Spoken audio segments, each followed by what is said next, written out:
Rap music defined our generation the way the Motown sound had defined our parents' era. We pumped up our music to get in the mood for studying and when we wanted to celebrate. We partied to rap music, we chilled to it, and in our freshman year, Ramik and I stumbled into the creative side of it. It started with a video game competition. After class, Ramik and I often teamed up against two guys from Boston to play video games, mostly Sega Genesis basketball. One day, we turned on some music and started rapping back and forth, the two of us against the two of them. We'd alternately make up rhymes on the spot that chopped up the other players or their hometown. It was all in fun to determine who could come up with the cleverest lyrics. Later on, Ramik and I challenged each other. "Man, I'm better than you," one of us would brag, and the contest began.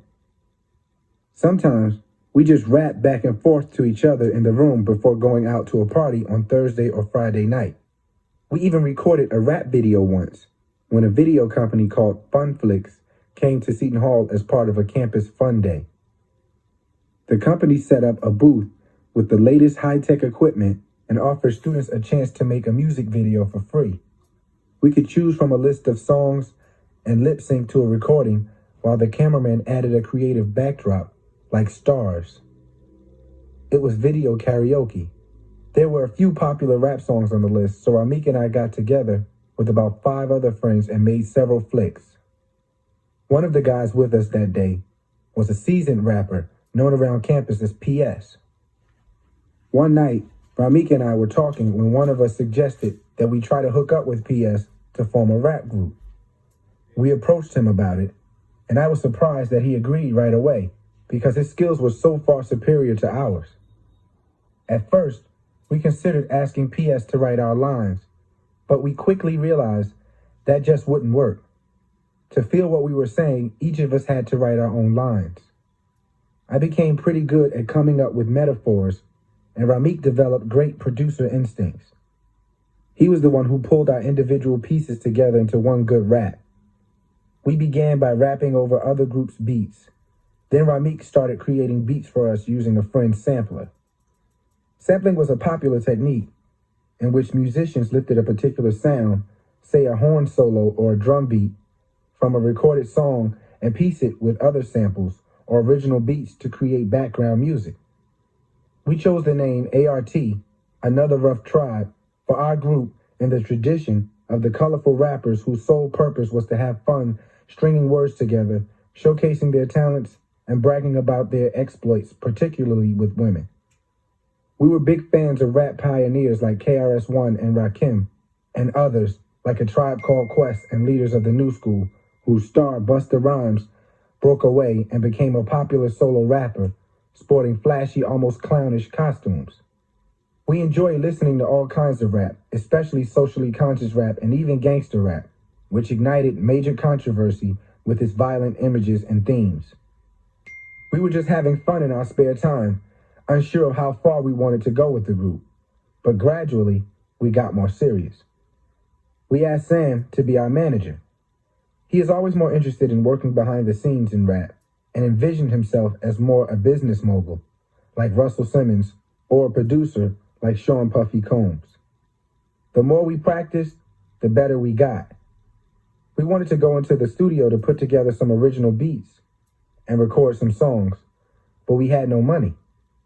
That's when a friend gave one of our tapes to her boyfriend, a Seton Hall basketball star who was being recruited to play in the NBA. An agent he knew owned a big studio in Newark, so he arranged for us to get some free studio time.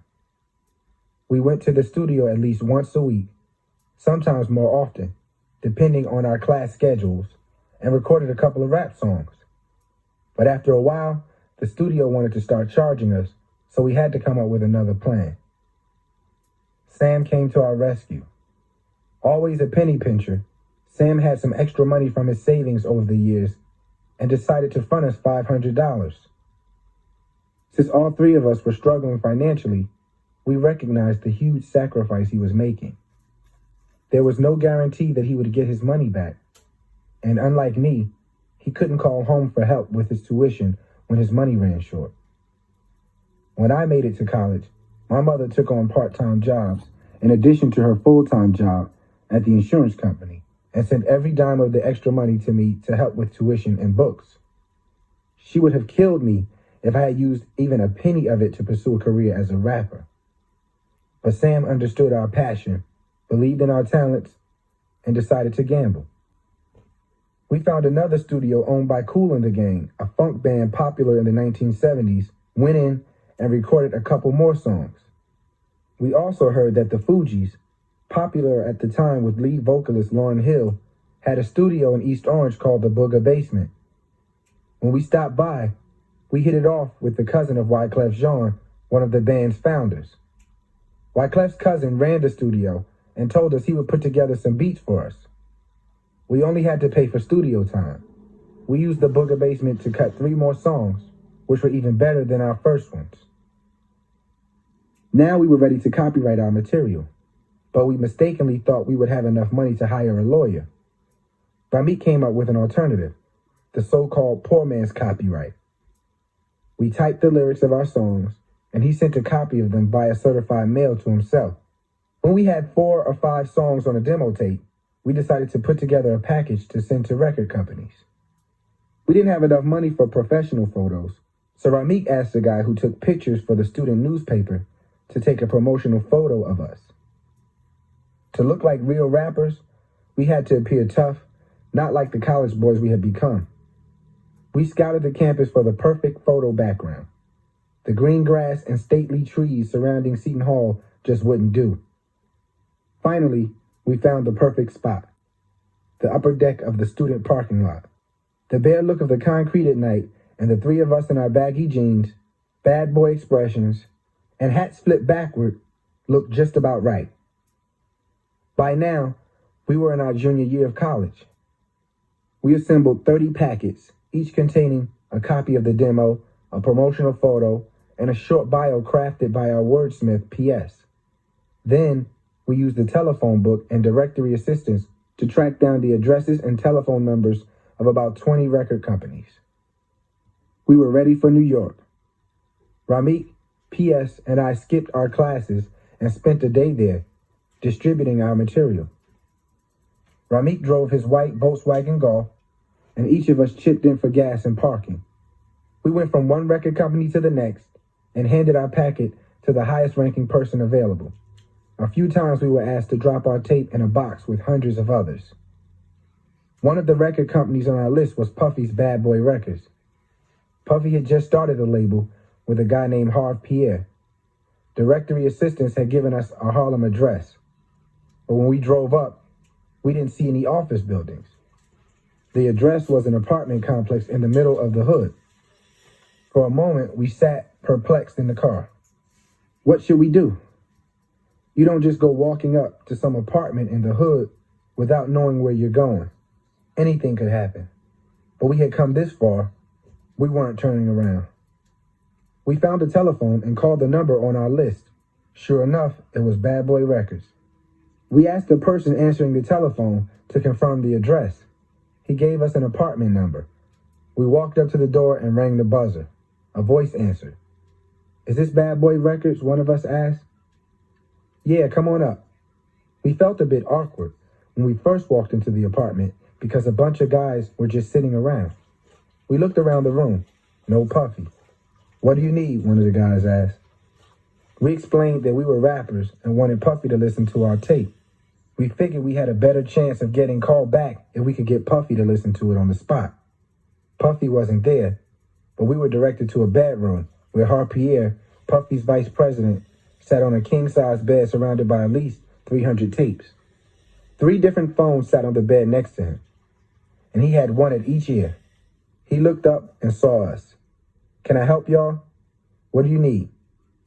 With each of us speaking at different times, we told him we were rappers, that we were in college at Seton Hall, and we really wanted him to listen to our tape.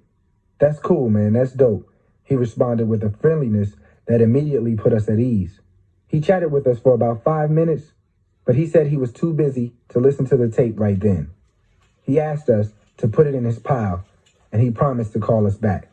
We left feeling super hyped. We were sure we would hear from Bad Boy Records. Puffy was just getting started and surely must have been looking for new artists like us. But the telephone call from Bad Boy Records never came. We didn't get even one response from the 20 packets we distributed.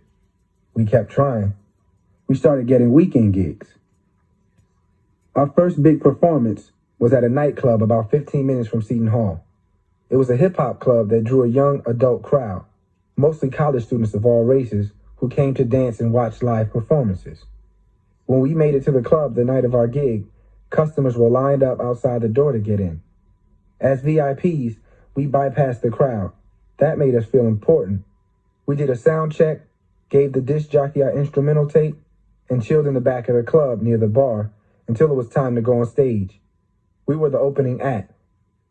"What's up, y'all? How y'all doing out there?" Ramik yelled into the microphone as the crowd gathered around the makeshift stage. He introduced himself, then me, then PS by our stage names. "I'm the old veteran, this is Sound Seeker, and this is OZ the Wizard, and we're another rough tribe. All right, DJ, drop that beat." The bass began pounding, and we were into our first song, getting the crowd hyped and dancing to our beat. "Yo, check it out, check it out, check it out." Bodies bounced in rhythm, and dozens of white, yellow, brown, and black hands pumped in the air. They loved us. "Oh man, y'all are dope. When's your CD coming out?" one person after another asked afterward. For the moment, we were hot and loving it. I gave one of our packets to Faith Evans, my friend from elementary school. Through her, Ramik, Sam, and I met some of the guys who would become rap megastars. One of them was Biggie Smalls, also known as the Notorious B.I.G., whom Faith had married in 1994, just days after they met at a photo shoot for Bad Boy Records. For a while, she lived in East Orange and sometimes invited me to her house with them for Sunday dinner. Biggie was a huge dude who must have weighed more than 300 pounds. I'll never forget the image of him seated in the kitchen table with a mound of chicken bones piled high on his plate. He devoured the fried chicken at record speed. Faith was the first female artist signed by Bad Boy Records in 1994. And I went to the recording studio with her every chance I got while she was working on her first album. I'd sit on the floor while Faith recorded in the booth. Puffy, Biggie, and other stars would be in and out all the time. Everybody was down to earth, just regular people back then. Once, Faith invited Sam, Ramik, and me to a photo shoot at Bad Boy Records. The three of us were rolling dice in a small bathroom when Biggie walked in and put up $100. He lost it to Sam in a game called CeeLo. Biggie put up another $100 and lost that too. He kept betting until he owed Sam more than $3,000. Few guys could roll better than Sam. They kept playing until he won all but $400 of it back. Well, $400 was a big deal to a broke college student. Biggie and Puffy raised the profile of rap on the East Coast, especially in New York City. Biggie had been a crack dealer in Brooklyn, and he crafted complex rhymes with lurid lyrics that painted vivid images of the realities of inner city life, the harshness of it, but also the glitzy style that came to be known as ghetto fabulous. Some of his lyrics were disrespectful to women, but mostly Biggie just wanted to make you feel good and tell you how he was loving life. When you listened to him, you were living the glamorous life through him. At the same time, Biggie's West Coast rival, Tupac Shakur, was also selling millions of records with more introspective and poetic lyrics that delved into the life and soul of the gangster. Even if you weren't from the inner city, if you listened to Tupac, you got the feeling that the thugs have more heart than you thought. He reached into himself and tried to interpret where a lot of the negative behavior came from, and he crafted his lyrics in a way that you could really understand. I knew the world they rapped about, and I was a fan of both rappers. But their rivalry ultimately escalated into an East Coast, West Coast feud that some say took the lives of rap's two top stars. Tupac was shot to death on September 7, 1996, in a drive-by shooting in Las Vegas. 6 months later, Biggie was gunned down as he left an after-party for the Soul Train Music Awards. The attackers were never identified in either shooting. I was hoping tensions would cool after Tupac's death, so when Biggie died less than a year later in almost the same way, I was shocked. My phone rang off the hook with friends calling to mourn as if a blood brother had just been murdered. Big, tough dudes in my old neighborhood were walking around dazed. I was sure the anti-rap forces would find a way to put more pressure on the rap industry and just shut it down. Critics were already blaming rap for glorifying and perpetuating the violence in communities like the ones where Sam Ramik and I grew up. By the time Biggie was killed, Ramik and I had already made a major decision about our career as rappers. When we gave the tape to Faith in 1994, our junior year in college, she passed it on to her lawyer, who sent it to Dennis Scott, an NBA player who was with the Orlando Magic. He owned a company called 3D Entertainment, which managed a couple of rap groups. Apparently, he liked one of our songs and he sent us a letter saying he wanted to hear more. The problem was, we were flat broke. We didn't have the resources to go back into the studio and record. Ramik was so excited about our chances of succeeding as rappers that he wanted to put everything into making this dream happen. He was even willing to skip medical school. He figured the three of us would still be together, just pursuing a different dream.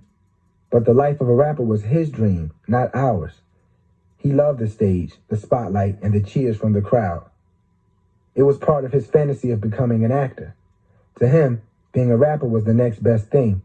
We had good connections, and he figured we could count on them for help. And if things didn't work out, we could always return to school. I wasn't feeling the same way. Graduation from college was less than a year away, and we had to start applying to dental and medical schools. We had to make a crucial decision. One night, the subject came up during conversation. "Yo, man, we can really do this," Ramik began. "Let's just do it. Let's go and be rappers." It was time for me to be honest. My enthusiasm was waning. I knew that if I gave my books enough time, I was guaranteed to become a dentist. But I can go into the studio a million times, and no matter how good the songs were, I wasn't guaranteed to sell those records. With rap, it really came down to luck. Maybe we would be some of the lucky ones, but I wasn't willing to take that risk. "Look how many broke rappers are out there, man," I said to Ramik. "One day they're big and hot with the biggest studio, and the next day they're not. Man, you're on your way to medical school. You want to drop medical school for this? I'm on my way to dental school. I'm not dropping dental school for this. You're crazy." "Come on, man, you're stupid, man. Let's just try. Let's just see what happens," Ramik shot back.